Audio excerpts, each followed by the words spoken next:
Monsieur le Président de l'Assemblée nationale, Monsieur le ministre des Finances et du Budget, Monsieur le ministre du Travail et du Dialogue social en relation avec les institutions, Monsieur le ministre de l'Urbanisme, du Logement et de l'Hygiène publique. Monsieur le ministre, je suis vraiment au regret d'entendre les propos de certains collègues. Quand on parle d'acheter des députés, à la rigueur, c'est insulter les députés. C'est insulter les députés quand un collègue dit qu'on achète les députés pour voter quelqu'un. Non, dafa yab député yi, dafa yab bopam. Donc moi corrupteur. Peut-être que lui, on l'achète. S'il y a quelqu'un qu'on achète, c'est lui peut-être qui est le premier à qui on achète. Je suis désolé. Et on parle de cafrinisation. C'est faux dans ce Sénégal-là, partout dans le Sénégal. Là où vous allez, vous voyez UCG. Partout dans ce pays. Il faut reconnaître. Il faut reconnaître quand un travail est bien fait. Moi, je loue vraiment les actions de UCG dans tout le pays. Franchement, monsieur le ministre, moi je pense qu'on doit même doubler le budget de UCG. Par la même occasion, je vais remercier le coordinateur de UCG, M. Cham, qui est un homme ouvert, disponible, qui accueille tout le monde, même l'opposition. Tout un chacun qui vient dans son bureau, il t'accueille, il te reçoit. Et il règle ton problème. Allez dans le département de Kolda. UCG est en train de faire le tour du département de Kolda. Mention spéciale à UCG. Et par la même occasion, je vais remercier vraiment le DG de Promoged, M. Diagne. M. Diagne qui est en train aussi, qui a déjà fait UCG d'ailleurs, et qui connaît les problèmes des villes. Donc M. Diagne, recevez nos félicitations. Monsieur le ministre,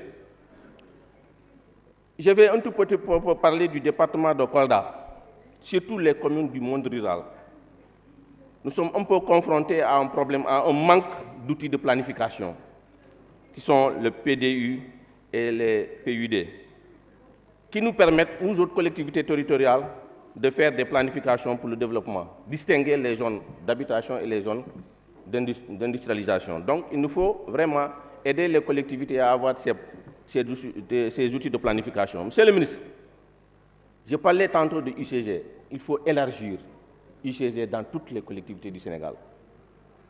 Ce qu'ils font actuellement, franchement, moi je pense que non seulement on règle un problème d'hygiène publique, on règle un problème d'environnement, en même temps on règle un problème d'emploi au niveau du Sénégal. Donc c'est pourquoi il faut l'élargir, élargir ces actions dans tout le département de Kolda. Et le recrutement aussi de Khaïndaoui, qui est aujourd'hui un élément fort dans l'employabilité des jeunes. Monsieur le ministre, la modernisation des cités religieuses, si avec le président de la République qui reconnaît la valeur, la place qu'occupent nos religieux dans ce pays-là, si avec Macky Sall, c'est lui qui l'a reconnu, si avec lui qu'on a commencé la modernisation de ces cités religieuses, c'est dans ce même cadre, Monsieur le Président, que Kolda a eu la rénovation, la construction de la grande mosquée de Kolda. Ça, c'est avec le président Macky Sall, il faut le reconnaître. Dans ce cadre, Monsieur le ministre, nous avons des cités religieuses comme Sareba Madi, chez Chérif Philippe Aïdara. C'est une grande cité religieuse qui regroupe des milliers et des milliers de pèlerins.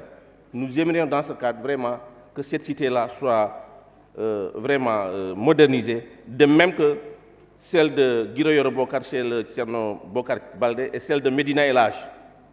Medina El Hadj, où presque la famille de Medina Gounass est, c'est une famille d'origine, celle de Medina Gounass.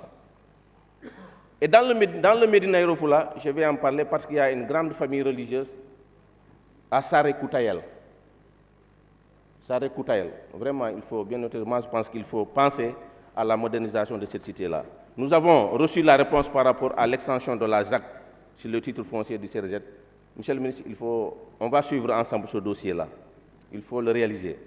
Monsieur le ministre, les 100 000 logements, moi je pense que pour bien occuper l'espace du Sénégal, il faut peut-être penser à faire des quotas dans les collectivités. Pourquoi pas? Au moins dans chaque commune qu'on ait un petit quota pour les 100 000 logements. Je vous remercie.